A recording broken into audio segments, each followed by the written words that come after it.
Hello, friends. So, in the last lecture, we were just talking about Hume on necessity, right? Hume on determinism, and we concluded with his ideas about psychological determinism.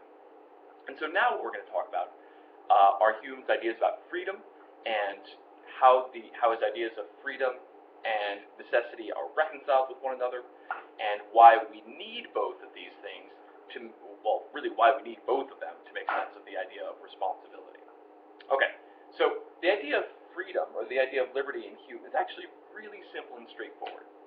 Right, so in order for us to be free on Hume's account, there'd have to be two criteria, right? The first, or two criteria need satisfying. The first is that we do what we do because we want to do it. So that is to say that our actions are sort of propelled by our wills. Right? The second is that there's no compulsion involved. Right? So in other words, we're not being compelled to do anything. Right? We're not being coerced into acting. So as long as we do what we do because as a result of our will, and as long as we're not being coerced into acting, then we're free. So examples are simple. Right now you're sitting there listening to me lecture. There's no gun to the head. You're doing it because in some sense you want to do it.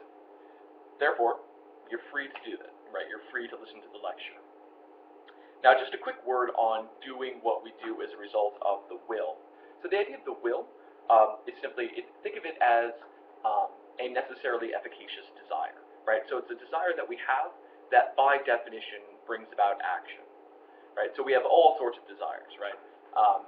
For example, right now I could really go for a cup of coffee, right? But I told myself I would reward myself with coffee once I was finished with certain parts of work that I need to get done. So I want coffee, right? But I don't have a will to go get. I don't will myself to get coffee, right? So I want coffee, but it's not currently an efficacious desire for me, right? It's not bringing about action. So when we do what we do, so whenever we act as a result of our will, that is to say that we act as a result of one of these desires that propels us into acting. And again, if you happen to have your text with you, on page 98, Hume says about another quarter of the way down, he says, by liberty then, we can only mean a power of acting or not acting according to the determinations of the will. That is, if we choose to remain at rest, we may. If we choose to move, we also may. Now, this hypothetical liberty is universally allowed to belong to everyone who is not a prisoner and in chains. So in other words, he's just making sure, he's just sort of cutting off an objection right at the pass, right? Where he says, all he needs there by liberty or by free will is, as long as you're not in prison or you're not in chains, then, you're free. Right? Right. Good. So that's all there is to free will for Hume, right? It's nothing terribly deep, really. It's you do what you do because you have a will to do it, and nobody's coercing you into do it. Done. So, why then do we need freedom or how exactly are these things reconciled with one another? He says, well, really, they're already reconciled with one another, right? I mean, these things peacefully coexist in our lives. Right? So we do what we do because of motives that we endorse. But simultaneously, we do what we do because we will to do it. So these things certainly don't conflict with one another. So here's how I sort of imagine it. From a God's eye view, right? So God looking down at the world, right? And God knows everything. Set aside issues about God being outside of time, or God knowing all things in an instant, right? And set aside all those sorts of very technical theological words. So from a God's eye view, we are perfectly determined, right? Suppose that God knows everybody's motives at a moment in time. Well, God can predict everybody's behaviors resulting from those motives. So in that sense, we're perfectly determined. Right? However, from our own point of view, we're free. Right? I choose the will, well, I choose my will, right? Or I choose to act. Those desires on which I act are a result of choices I make, right? Of course, excluding cases of coercion where somebody's got a gun to my head, or like a mad neuroscientist screws around with my brain to make me do stuff, or post-hypnotic suggestion, junk like that, right? I mean, when I'm thinking about the things that I do the things that I do because I want to do them, right? Because I will to bring those things about. So even if those behaviors are determined from God's point of view, from my own point of view, I'm perfectly free. And so this is how, so this is sort of the beauty of Hume's classical compatibilism, is that from one perspective, we're determined, right? From God's perspective, we are thoroughly determined. From our own perspective, we are wonderfully free. But we need both of these perspectives to make sense of the idea of responsibility, right? Which is what I'm getting to now. You can have that move if you like, friends. So, why do we need free will and responsibility why do we need free will and determinism to make sense of our moral lives, to make sense of responsibility? Well, determinism, right, the bit about psychological determinism says that motive is a cause for action. So we do what we do because of motives, because of the relevant motive prior to that. So, let's suppose, for the sake of the argument, that this is wrong. Sidebar. If you do a flashback to your critical thinking days, you may recall a kind of an argument called the reductio ad absurdum. So in a reductio, we presume the principle that we want to prove is false, and we show how that entails an absurdity or a contradiction. Now that I'm saying this, I'm pretty sure we've encountered it before in this series of lectures, but we're going to pretend like we haven't, and this is all brand new information. You're welcome, friends, for this new knowledge. All right, back on track. So suppose that motives don't cause actions. Well, we know we have motives, and we know we have actions, right? So our hypothesis, our supposition, is that our motives aren't related to our actions whatsoever, right? That we don't even think of them as being related. So think about our actions. Actions last only a moment, right? I mean, if you rob somebody, that process of robbing somebody only takes, what, 10 seconds, 30 seconds? The actual action itself is just a little blip in time. It's incredibly small. So, if there were no connection between, or if we didn't believe there was a connection between motives and actions, then we'd have nowhere to hang responsibility for actions, right? We clearly hold people responsible for actions, right? We hold agents responsible for what they do.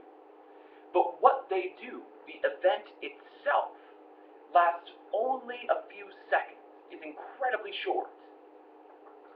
So, if we didn't believe there was this kind of connection, then we'd have nowhere to hang responsibility, right? We have this idea of responsibility, but responsibility would attach to action and not to agents. Why? Because again, where else could it go, right? We have motives, we have actions, right? Responsibility has got to attach to one of those things. And if we don't think of them, if we don't think of there being a connection, right, between motives and actions, then really the only thing we could hang it on is the action, right? Because the action is the thing that's actually done, right? When we ascribe responsibility to agents, we ascribe responsibility in virtue of the thing that's actually done, right? Why do we hold you responsible for robbing the bank? Because you did the action of robbing the bank, right? So ascriptions of responsibility are contingent on the action actually performed, but the action actually performed is only a few seconds long, right? So if we've said that there's no connection between motives and actions, then we have responsibility for something that exists for only a brief blip in time, which clearly is ridiculous because we don't do that, right? We don't think of responsibility as being this super fleeting thing that only attaches to these momentary blips in time. So, our original supposition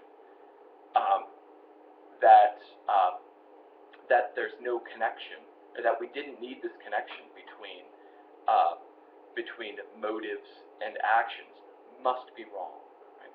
So to make sense of the idea of responsibility, we need the connection between motives and actions. That is, we need determinism. Right? We couldn't make sense of the idea of responsibility if we didn't have the idea of determinism already firmly in place. Now, to give us another quick argument for why we need the sort of internal cause of action, right? Why we need motives to connect, to constantly conjoin with actions in order to make sense of responsibility. So he says that we blame people less for hasty judgments than for thoroughly worked out judgments, right? Right. So when somebody makes a momentary bad decision, like you hold them responsible, but you blame, right? You hold them blameworthy for the action, but shit happens. You just let it go. But a thoroughly worked out plan, we hold people more blameworthy for that, right? So to use, so here's an example. Suppose that in a moment of desperation, you cheat on an exam, right? That's blameworthy. Suppose, right, new example, suppose that you have constructed this elaborate cheating ring, right, throughout the university. Right? Well, in that case, the administration holds you incredibly blameworthy, right? So, intuitively, spur of the moment desperation cheating on an exam is less blameworthy than worked out crime ring or worked out cheating ring throughout the university, right? That's more blameworthy. So what's the difference? One is hasty, one is worked out. So we hold people less blameworthy for hasty decisions than for thoroughly worked out decisions or thoroughly worked out judgments. Why would that be? Well, because thoroughly worked out judgments reflect our character, right? Whereas hasty judgments aren't as reflective of our character. So, the way this relates to responsibility is that, in order to hold people more responsible, or sort of hold them more blameworthy for worked out judgments than for hasty judgments, we need a connection between motive and action or judgment, right? That is to say that in holding people more or less responsible, we are tacitly assuming psychological determinism. Okay, so that's why we need determinism to make sense of responsibility. Now, the freedom bit, the part about liberty, is a little more straightforward on Hume's view. So, only freely chosen actions are candidates for responsibility. So, in other words, if you're coerced into doing something, then we don't hold you responsible for it, right? So if somebody's got a gun to your head and says, give me your wallet or I'm going to shoot you, it's not like we hold you responsible for handing over your wallet to the mugger, right? It's like when the police, if you do that, right? If that happens, it's not like when the cops roll up. The cops are like, "Why'd you give over your wallet?" You're like, So we don't hold people. So the only actions that are candidates for being being responsible, right? For holding people responsible, are freely chosen actions. So, pulling it all together, big picture for Hume. We are both free and determined, right? The way in which we're determined is that our motives determine our behaviors. The way in which we're free is that we have this feeling of freedom, right? It doesn't seem to us, from our point of view, that we are determined. We need both of these things. We need both freedom and determinism to make sense of responsibility. Furthermore, freedom and responsibility are compatible because the determinism we get by adopting the perspective of God, right, of an omniscient individual. And the freedom perspective we get from adopting our own stance, right? From thinking about how things look from our own point of view. And so, contrary to Spinoza and to Descartes, Chisholm too, it is simply not the case that freedom and determinism are mutually exclusive. Rather, we are both free and determined, and we need these things to make sense of responsibility.